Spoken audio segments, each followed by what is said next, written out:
ओम नमो भगवत वासुदेवाय। ध्यायतो विषयानुपुंसः संगस्तेषु उपजायते। यह श्लोक श्रीमद् भगवत गीता के दूसरे अध्याय का 62वां श्लोक है। ध्यायतो मतलब चिंतन, चिंतन करना, चिंतन करते हुए चिंतन में रहना। विषयानुपुंसः, विषय इंद्रिय विषय की, पुंसा मनुष्य, मनुष्य जब विषयों की चिंतन करता है। संगस्तेषु, संग मतलब आसक्ति, लगाओ, तेषु उनके मतलब की जो इंद्रिय विषय है। उपजायते उपज होती है उनकी, उन विषयों की जिनका चिंतन मनुष्य करता है। मनुष्य यदि विषयों का चिंतन करता है तब उनके प्रति उसकी आसक्ति उपजती है और यह आसक्ति चिंतन की वृद्धि के साथ बढ़ती जाती है। इस श्लोक का सीधा मतलब यह है कि विषय वस्तुओं के प्रति मनुष्य की जो सोचने की आदत होती है वह मनुष्य को इन विषयों से बांधती है। इस आसक्ति से उन विषयों की कामना मनुष्य के भीतर जन्म लेती है और फिर मनुष्य उस कामना की पूर्ति के लिए यत्न करता है और जब किसी कारणवश वह कामना पूरी न हो, उस कामना में कोई विघ्न आ जाए, तब मनुष्य के भीतर क्रोध उत्पन्न होता है। क्रोध किसी कामना के न पूरी होने पर अपना प्रभाव फैला देता है। मनुष्य का मन पूर्णतः एक युद्ध क्षेत्र बन जाता है। उसकी आसक्ति विषयों के प्रति है। उसे चाहिए कि विषयों की पूर्ति हो, परंतु वह विषय, उनकी पूर्ति पूर्णतः बाहर से है और बाहर से ही विघ्न है। जब व्यक्ति कोई इच्छा बाहर से करता है और इच्छा ही नहीं तीव्र इच्छा, और जब वह पूरी ना हो तब व्यक्ति के भीतर क्रोध उत्पन्न होता है। एक ओर विषयों की पूर्ति से ना होने पर मिली निराशा और दूसरी ओर व्यक्ति के भीतर जन्मा क्रोध, यह दोनों मिलकर एक ऐसे क्रोध का निर्माण करते हैं जो व्यक्ति को भीतर से जलाता है। क्रोध ऐसी अग्नि है, यह जहां भी चलेगी राख वही स्थान होगा। सामने वाला तो मात्र तपन महसूस करेगा और जहां अग्नि जल रही है वह स्थान तो मृत प्राय हो जाएगा। वह जलकर राख हो जाएगा, कुछ न बचेगा उसके पास। इसलिए क्रोध जिस मन में उमड़ता है और विकसित होता है वह मन धीरे धीरे एक राख के ढेर के समान बनता जाता है। क्रोध एक दुर्गुण है व्यक्ति में इसकी उपज ही व्यक्ति के विनाश का कारण बन जाती है। उसका मन पूर्णतः खाली हो जाता है, उसकी बुद्धि पूर्णतः व्यग्र हो जाती है। गीता का यह श्लोक बड़ा ही प्यारा है। यह विषयों के चिंतन से लेकर उसके वास्तविक परिणामों की व्याख्या कर देता है। व्यक्ति को यह सीख देता है कि यदि मनुष्य विषय, विकार आदि का चिंतन करेगा तब उसमें इनकी आसक्ति स्वभावतः जन्म लेगी और वह इनसे बंध जाएगा। इन विषयों के बंधन से मनुष्य के मन में विकार आएंगे, तरह तरह के विकार, और इनके परिणामतः मनुष्य इन विषयों की पूर्ति करेगा, करने का प्रयास करेगा, परंतु यदि उसे इनमें सफलता न मिले, यदि उसके विषय और वस्तुओं से लगी आसक्ति की तृष्णा पूरी तरीके से न बुझी, तब व्यक्ति के मन में क्रोध का जन्म होता है और वह क्रोध उन इच्छाओं की पूर्ति चाहता है। वह उस आसक्ति की पूर्ति चाहता है जो पूरी तरह मन से चिपक चुकी है। उन वस्तुओं की पूर्ति चाहता है जिनकी इच्छा उसने जाहिर की, जिनमें उसने अपना मन रमाया, जिनका चिंतन उसने किया, जिनका मनन उसने किया। वह पूर्ति क्रोध चाहता है, और जब पूर्ति नहीं होती है तब क्रोध सामने आ जाता है और मनुष्य की बुद्धि व्यग्र हो जाती है। जब बुद्धि व्यग्र होती है तब मनुष्य के भीतर तर्कों का अभाव हो जाता है, या यूं कहें तर्क समाप्त हो जाते हैं।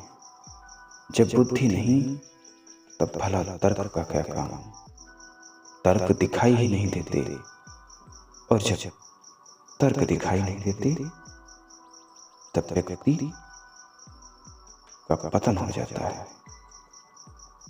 पतन होना तय है, क्योंकि जिसकी बुद्धि नहीं है वह कुछ भी करेगा।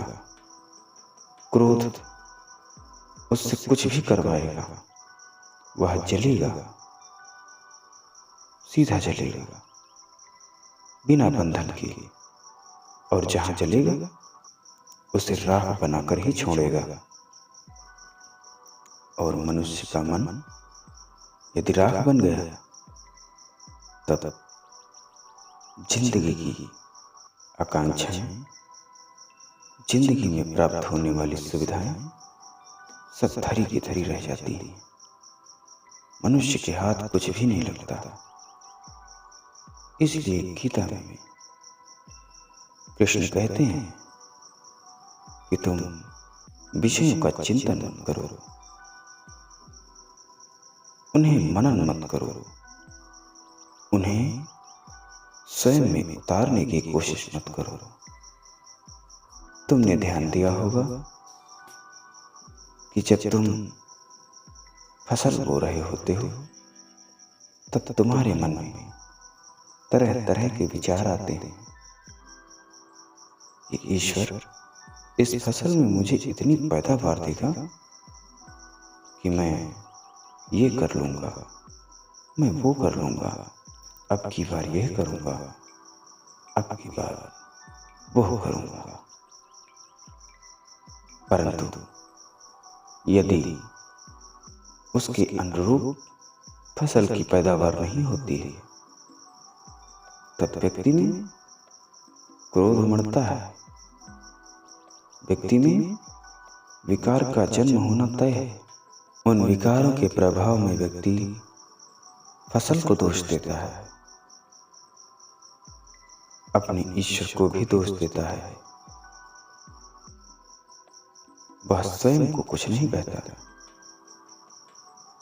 क्योंकि कहीं न कहीं फसल की उचित पैदावार न मिलने का कारण वह स्वयं है,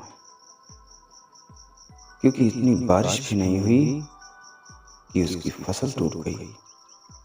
उसने फसल काटी। फसल बोने से लेकर उसको काटने तक जो बीच में उसके द्वारा कमियां की गई हैं, वह उनका जिक्र नहीं करता। क्रोध तो बस बाहर देखता है। वह देखता है कि मैं बाहर जला लूं। अग्नि कभी अपने भीतर नहीं देखती कि वह किस प्रकार जल रही है। वह तो बाहर जलाने का प्रयास करती है। वह अपनी संपूर्ण ऊर्जा जलने में खर्च कर देती है, परंतु एक समय बाद वह स्वयं जलकर राख हो जाती है। कुछ नहीं बचता, उसका अस्तित्व भी नहीं बचता। इसलिए क्रोध तुम्हें इस भ्रम में डाले हुए है कि तुम दूसरे को जला दोगे और तुम विजयी बनोगे, परंतु जब तुम ही ना रहोगे तो विजयी कौन बनेगा? यह तुम्हारे मन में नहीं उठता, क्योंकि बुद्धि तो व्यग्र हो चुकी है। बुद्धि तो रही ना, तर्क भी कोई ना बचा। तब तुम कैसे निर्णय करोगे कि तुम्हारे जलने से बाहर वाले जलेंगे? बाहर वालों को मात्र तुम्हारी तपन महसूस होगी और यह तपन उन्हें सुख न देगी। राख तो तुम ही बनोगे, क्योंकि तुम ही जले हो। तुमने ध्यान दिया होगा, जब भी पानी खौल रहा होता है तब उसके भीतर कुछ दिखता नहीं, सब धुंधला। उसकी गर्माहट और उसकी भाप भी नजर आती है, और शीतल जल, बेहद शांत जल बड़ा पारदर्शी होता है। उसके द्वार पार भी देखा जा सकता है। कुछ ऐसे ही मन है। जब मन शांत होगा तब उसमें प्रज्ञता होगी, उसमें विवेक होगा, उसमें साहस होगा, उसमें संयम होगा, उसमें सद्गुण होंगे। और जब मन शांत नहीं है, किसी वासना के वश में, मन क्रोध के वश में है, मन माया के जाल में फंसा हुआ है, तब उसे कुछ दिखता नहीं। वह मन कोई निर्णय नहीं ले सकता, क्योंकि उसके भीतर सब उबल रहा है। हर जगह गर्माहट है, वही जो क्रोध की अग्नि फैला रही है। इस गर्माहट में, इस अग्नि की तपन में तुम्हारा मन अशांत है, इसलिए तुम कुछ देख पाओ यह संभव नहीं।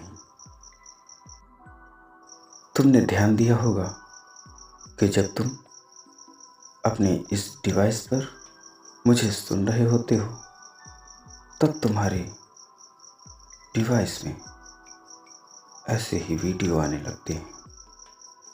तुमने ध्यान दिया होगा कि जब तुम अपने डिवाइस पर केवल फिल्मी सॉन्ग सुन रहे होते हो, तब तुम्हारे डिवाइस पर फिल्मी सॉन्ग आने लगते हैं। तुमने ध्यान दिया होगा कि जब तुम अपने डिवाइस पर किसी कैटेगरी की वीडियो देखते हो, तो धीरे धीरे तुम्हारे डिवाइस पर वही कंटेंट आने लगता है, और एक समय आता है कि तुम्हारे डिवाइस पर पूरा कंटेंट उसी एक कैटेगरी का है। जब आर्टिफिशियल इंटेलिजेंस इतना कर सकती है, तब यह तो प्रकृति की बुद्धि है, यह तो सर्वत्र विद्यमान है। तुम जो भी सोचोगे, जैसा भी सोचोगे, वह तुम्हारे लिए परोसती जाएगी। धीरे धीरे तुम्हारे आसपास ठीक वैसे ही भाव नाचेंगे। तुम्हें सत्य से दूर रखा जाएगा और तुम जिस भाव को प्रभाव में लिए हुए हो अपने, एक दिन धीरे धीरे कर तुम उस भाव के प्रभाव में आ जाते हो, क्योंकि तुम स्थिति प्रज्ञ न रहे। तुम में वह स्थायित्व न बचा जो परमात्मा ने तुम्हें उपहार स्वरूप दिया था। तुम माया के जाल में पूर्णतः फंसे हुए हो, इसलिए तुम ध्यान नहीं दे पाते, इसलिए तुम्हें कुछ और नहीं दिखता। तुम जिस चीज का भी मनन करते हो, वही तुम्हारे चौतरफा नाचने लगता है। तुम धीरे धीरे उससे बंध जाते हो और तुम्हें कुछ नहीं दिखता। जब वह भाव तुम पर पूर्णतः अधिकार कर लेता है, तब वह तुमसे स्वयं की पूर्ति चाहता है और तुम उन विषयों की पूर्ति करना चाहते हो। और जब वह पूर्ति नहीं होती, तब क्रोध जन्म लेता है।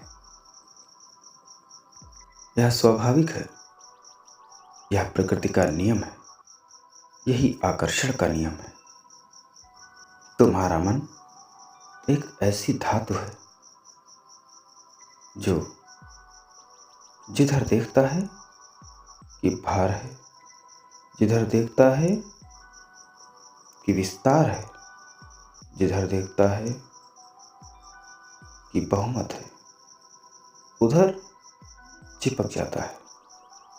और जब उससे बड़ा भार वाला कोई भाव तुम में प्रकट होता है, तब वह मन उधर से उठ उसमें चिपक जाता है।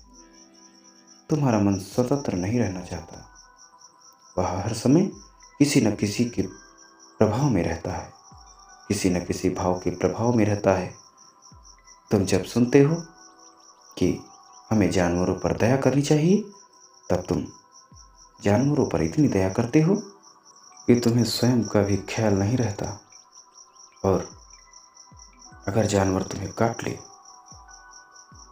तब तत्क्षण तुम परिवर्तित होते हो और तुम में उसके प्रति नकारात्मक भाव उत्पन्न होता है। और तभी कोई तुम्हें सलाह दे दे कि यह जानवर सिर्फ जानवरों के लिए है, मनुष्यों के लिए नहीं। तुम मनुष्य हो, तुम मनुष्यों का साथ करो। दया करनी है तो मनुष्यों पर करो। तब व्यक्ति अपने जानवरों के प्रति दया के भाव को छोड़ इस भाव से चिपक जाता है। कोई कहता है कि समय और परिस्थिति के अनुसार कार्य करो, तब व्यक्ति का भाव उधर से छोड़ समय और परिस्थिति के भाव पर चिपक जाता है और फिर मन वैसा ही करता है, वह समय और परिस्थिति के अनुसार कार्य करता है। परंतु यदि रास्ते में कोई ऐसा भाव मिल जाता है जो उससे बड़ा है, तो मन उधर चल देता है। तुम्हारा तंत्रिका तंत्र जैसे एक कांटा चुभने पर तुम्हें संदेश भेजता है और तत्क्षण तुम्हें एक बड़ा कांटा चुभ जाता है।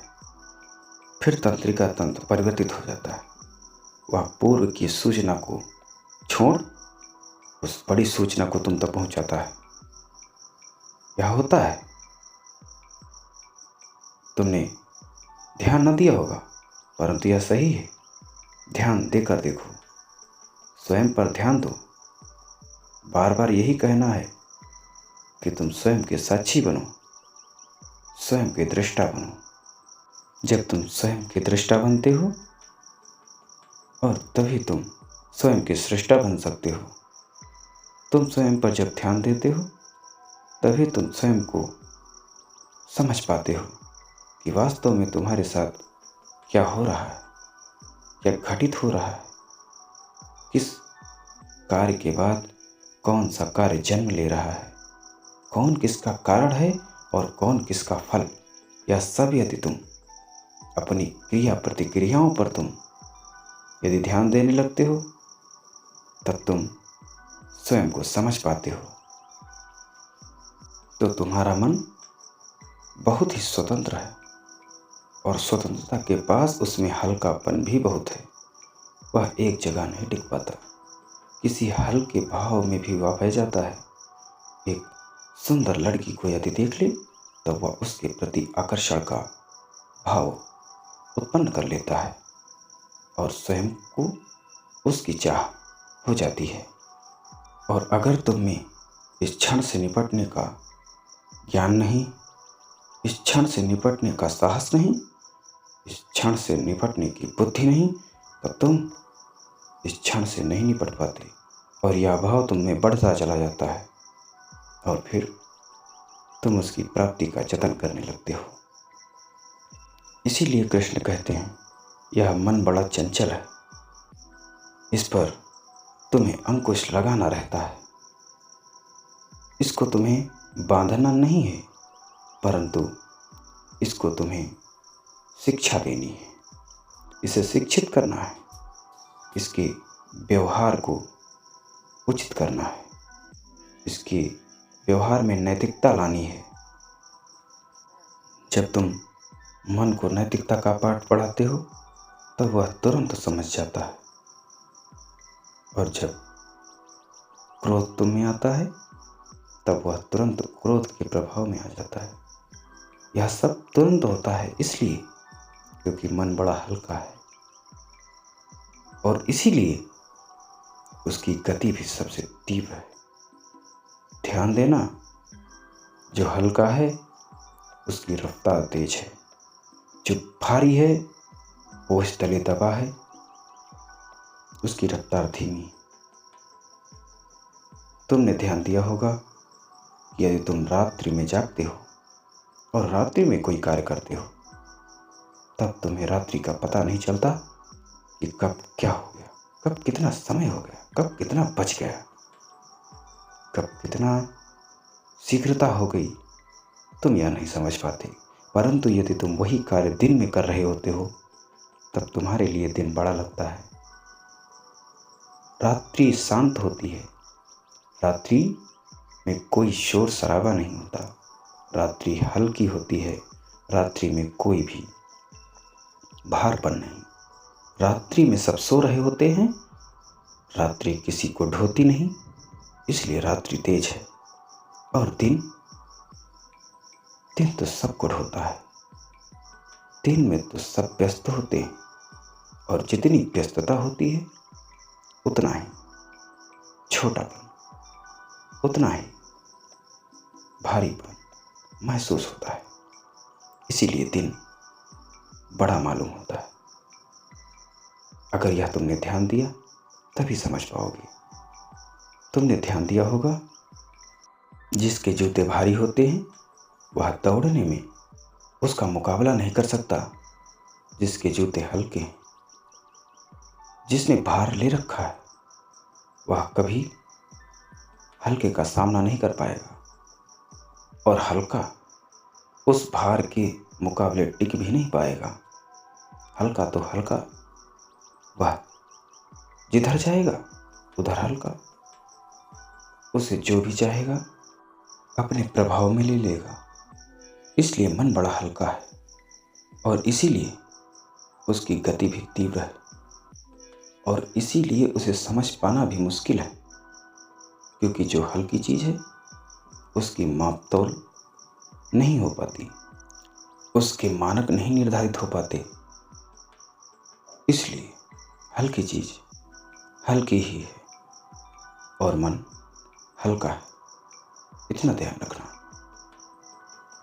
इसलिए मन को बराबर शिक्षित रखना तुम्हारा उत्तरदायित्व है, क्योंकि यदि तुम अपने उत्तरदायित्व से पीछे हटते हो तब अपना ही विनाश करते हो। तुम्हें स्वयं को तो मजबूत रखना ही है, तुम्हें स्वयं की देखभाल करनी ही है। तुम्हारा मन है, इसलिए उसे शिक्षित भी तुम ही को करना है, इसलिए उसे विवेकशील तो तुम ही को बनाना है। और जब तुम ऐसा करने में समर्थ होते हो और लगातार करते हो, तब तुम्हें कहीं भी अशांति, कहीं भी दुख, कहीं भी पीड़ा का अनुभव नहीं होता। जो तुम में सामर्थ्य है वह एक मशीन की नहीं। तुम मशीन की देखभाल कर सकते हो, परंतु मशीन तुम्हारी देखभाल नहीं कर सकती।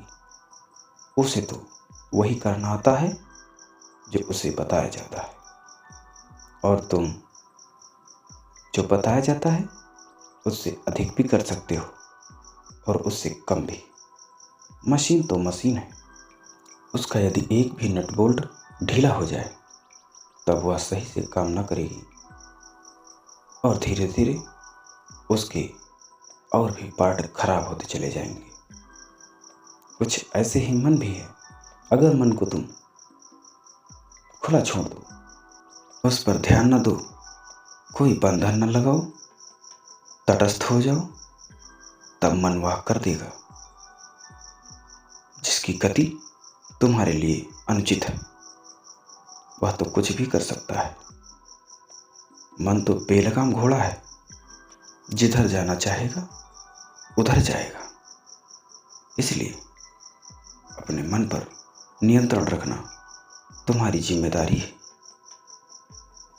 विषय, विकार, यह सब दुर्गति के लक्षण है।